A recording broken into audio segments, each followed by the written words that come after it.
even if they may decide to stay in Singapore, they may not decide to have children. Why bring children into this society? Which means that with the fifth generation, my children being the fifth generation Singaporean, there'll be it. There'll be no one else to continue the Philippines after the fifth generation. That is my fear as a parent. So as a Singaporean, as a community worker, and as a parent, that my fears are this, and I will say no to 6.9 million people, and I will say no to the white paper. Thank you. Thank you, Ravi. Thank you. I shall now call upon the next speaker, Mr. Cradius Tan. He's a very concerned young man, a graduate of our NUS in biomedical science. Cradius.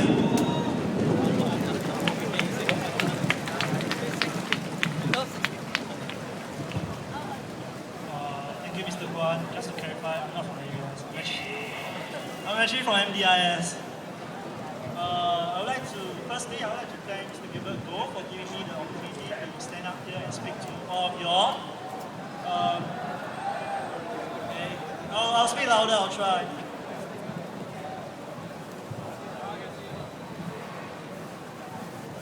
Good evening, everyone. My name is Cradius, and this is the 7th day of Chinese New Year, which is also termed Ren Ri. I bid all of you all a very happy birthday. Today, please allow me, as a young Singaporean, to share my thoughts on the current and future situation on the public transport in Singapore. The white paper highlights a few pointers to deal with the current transportation problem. From my understanding, it is saying that there will be more train line built and there will be more buses on the road. Ironically, when the white paper was endorsed on 8th of February 2013, my mom was stuck in a train with some folks in the East-West line. And I remember that it was not the only breakdown that week. Earlier, the North-South line also had a breakdown, which caused my colleague to miss her lunch as she was late for work. And even worse now, heavy rain can now cause the track to have fires, even though the track is underground. Some of the people may say, give the government some time lah. Infrastructure will improve. Then we will be able to transport more people and without any breakdown. Essentially, it sounded very good on paper, but how realistic this is. As years go by, Transport Minister changed from Mr. Raymond Lim to the current Mr. Louis Tak Yew.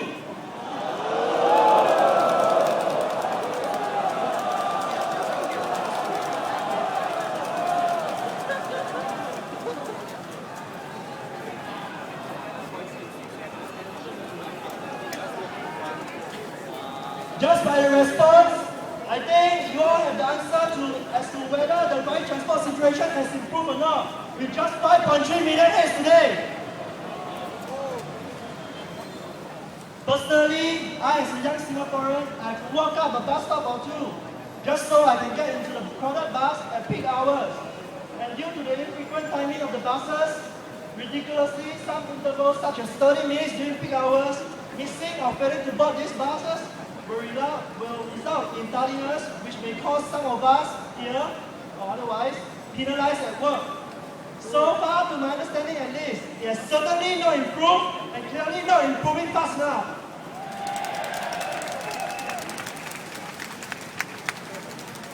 So then, on what basis will our transport situation improve come 2030? If more people needed to be transported, will there be more rounds of fare hikes to cover the operational costs by the SMRT or the SBS? What I do not understand as a young Singaporean is why SBS and SMRT, both are listed as private companies, able to get billions of dollars subsidies from our government. When clearly our ridership is increasing. Isn't increasing ridership translate to more revenue for this company in business terms? If diesel prices continue to increase in 2030, should the government then again subsidize subsidize billions of dollars again to these companies for the purchase of new trains or in order to offset the diesel costs. And so obviously no. Why? What about petrol prices? I'm sure every one of us love McDonald's. McDonald's is a private company. Have they been increasing delivery charge so as to cover the petrol prices, which is going up day by day? No, because if I use certain credit card, I'm able to enjoy my McDonald's free of charge delivery to my doorstep. The Prime Minister acknowledged that he does not possess a 2020 foresight. Then how come the white paper is able to promise us that these problems will be solved over time, that we will all suddenly be able to enjoy efficient, comfortable public transport?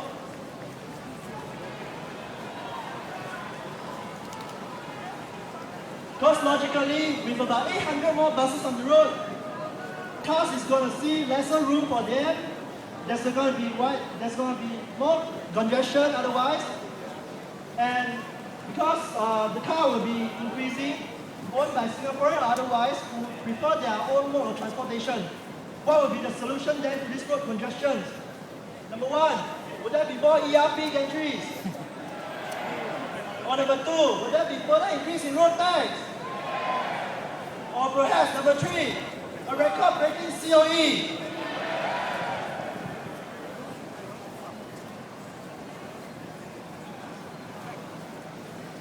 As previously highlighted, with the population increase, so does MRT ridership as well. Unless the stations is going to be bigger, there's going to be more overcrowding in MRT platforms, such as the one experienced today, Jurong East, Orchard Park, as well as Dhoby Ghaut during peak hours. But then what will be even more? Will there be even more social complications?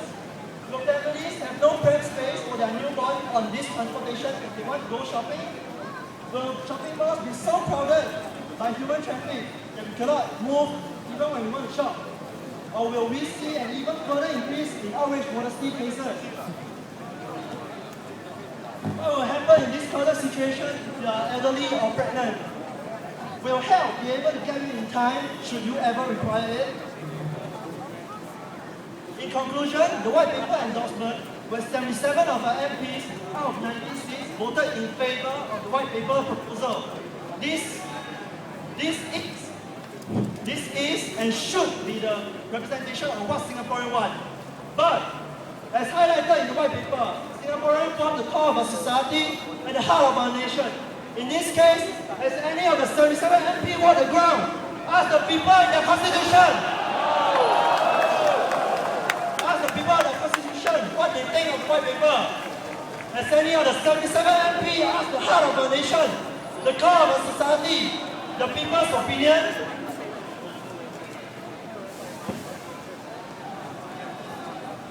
To me, as a young Singaporean, how can you define us as the heart, where there isn't any heart, there isn't any sign of public consultation?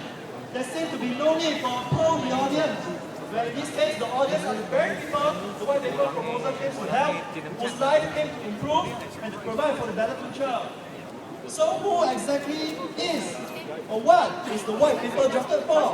What is this better future that they talk about in the House? When prevailing problems such as the ones experienced in transportation continue to exist, for you and me, for the future generation, as what PME has said, by adopting this government-known best approach, the government had, once again, failed in acknowledging the fact that Singaporeans matter, and the very group of people where the aim of the white paper seeks to maintain as its core. I, like many of the Singaporeans, would like to have a say, especially in the endorsement of the white paper proposal. Therefore, as a Singaporean, as a citizen of Singapore, I reject the endorsement of the white paper, a sustainable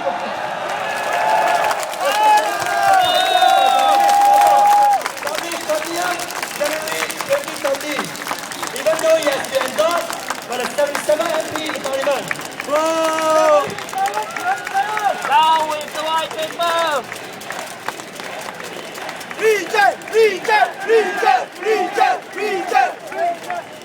In its place, a national referendum should be taken into consideration for better representative where the voices of the electorate could be here more clearly by the government. Thank you.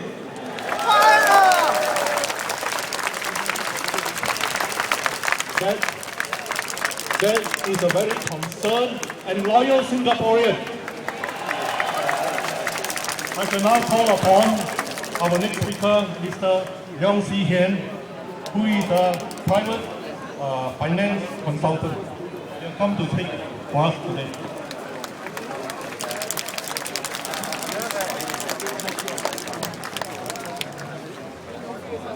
I think nobody has mentioned it, but I think the rain is stopping, it's clearing. Since previous talk about public transport, let me add to it. You read in the news yesterday, the Fare Review Committee has been asked to delay its report until May. Why? So that it can think more about helping the disabled, the lower income polytechnic students. Almost year after year, the disabled have been asking for concessionary fares. If we can decide to spend $1.1 billion to help the two transport operators, and now they say there will be more than 1.1 billion, why can't you spend a single cent over the years to help the disabled?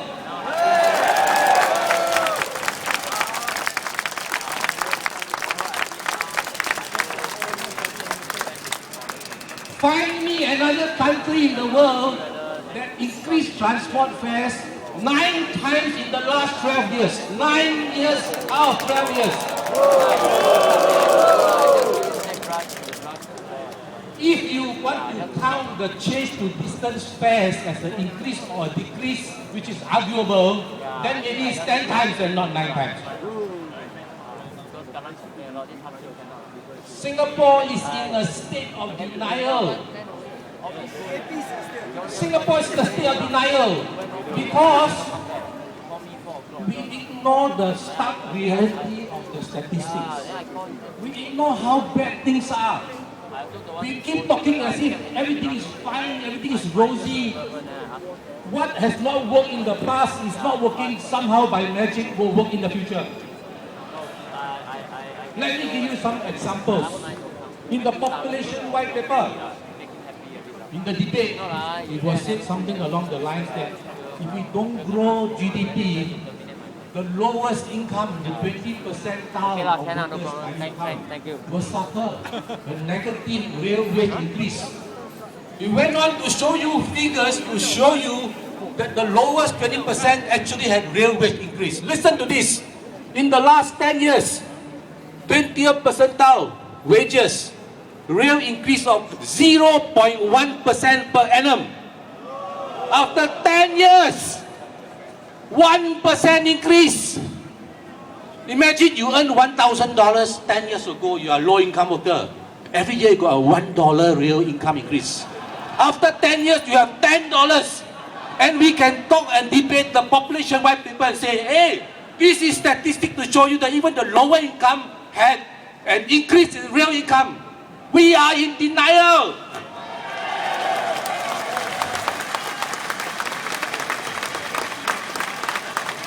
Last year, your median gross wage real increase was minus, negative.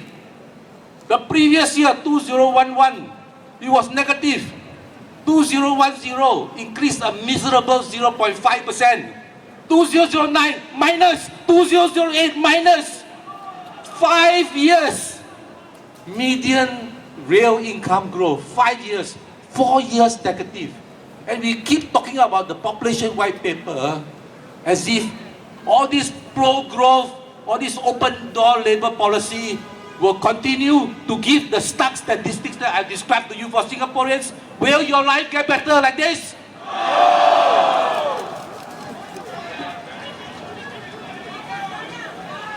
Many of you may not realize that last year or the last 5 years of the 4 years, the real median wage income was negative.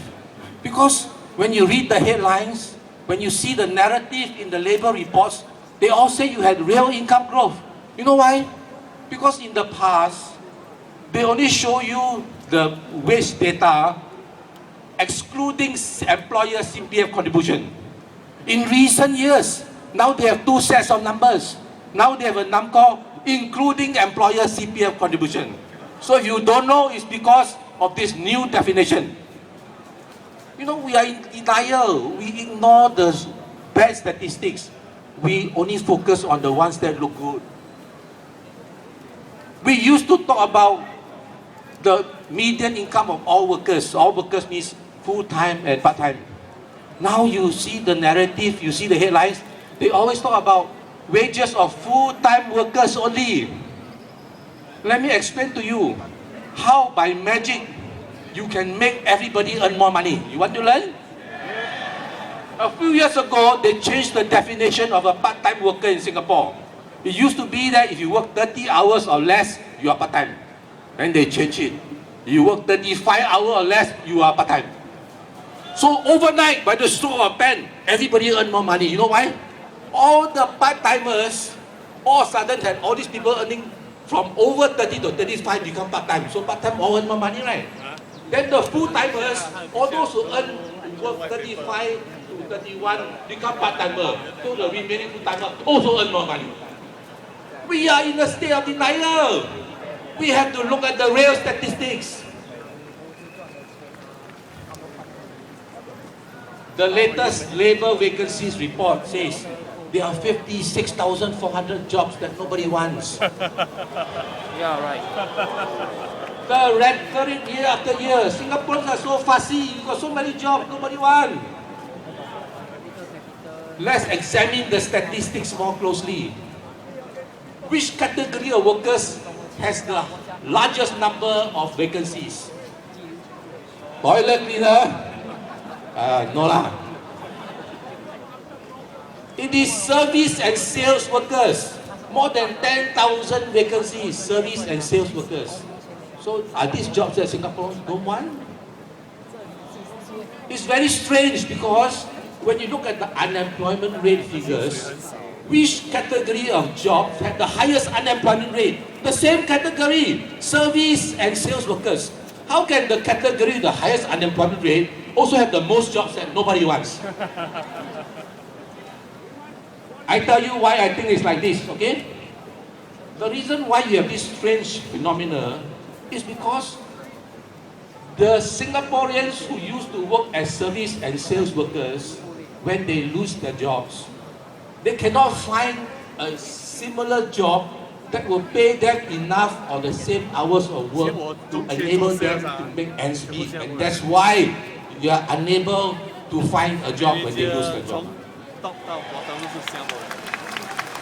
In this category, you have waiters at the 25th percentile gross wage. The waiters gross wage at the 25th percentile is only $901. You are Singaporean, how to survive on $900 a month? This is gross wage. Haven't deduct your employee CPF contribution of 20% yet.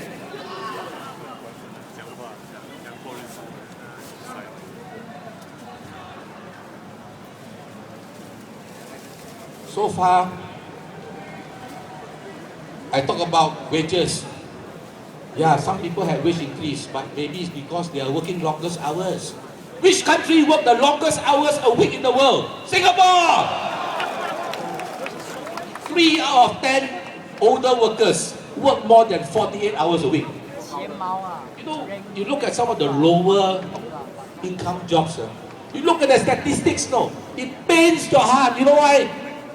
They get a bit more money. Why? Because the typical work day is 12 hours a day for 6 days a week, every day, every week, for the rest of their lives. And how much do they get working 12 hours a day, 6 days a week? Just over $1,000. You know, when an eminent economist, I don't need to mention his name, everybody knows when I say eminent economist said, we need wage shock therapy. We should give an immediate increase of $50 to those Singaporeans who are earning less than $1,000. What was the response? Everybody in government, in the unions, the employer federation also, no. We cannot increase this miserable $50. Only productivity go up, then we can increase the wages. What rubbish is this? I said earlier that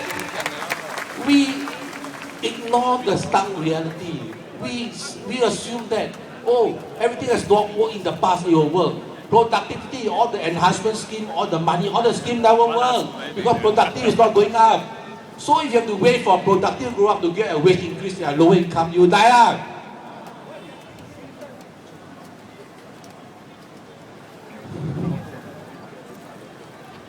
In the debate on the population white paper, it was said that, oh, the paper actually proposes to slow down the intake of new citizens and foreign workers. Let's look at the real statistics. The last reply in Parliament, intake of new citizens in 2011, 15,777 new citizens, 15777. What does the population white paper tell you? Project, target, best case scenario, worst case scenario, whatever you want to call it. Project as many as 25,000 new citizens a year going forward. 15,000 plus to 25,000 is a slowdown in intake. In 2011, the intake of PRs was 27,500. In the population white paper, it says we will take in as many as 30,000 new PRs every year going forward. 27,500 increase to 30,000 every year going forward. It's also a slowdown in the intake. Last year, growth in foreign employment, 70,000. White paper, from now to 2020, project foreign workers increase from 1.49 million to as much as 1.9 million. You add all this together, new citizens, new PRs, new workers, slow down in the intake. We are in denial.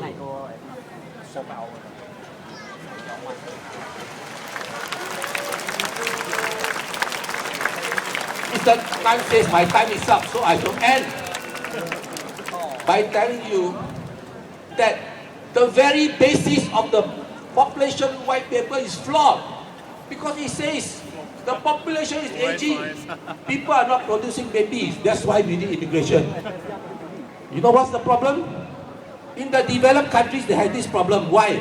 They have pensions, cost government money. Do you have pensions? No! It's your CPF, your own money. In the developed countries, they have universal health care. Do you have universal health care? No! In the developed countries, they have welfare. Do you have welfare? No! So what's the problem when the population is aging, when the government is not spending money on the aging population? Thank you.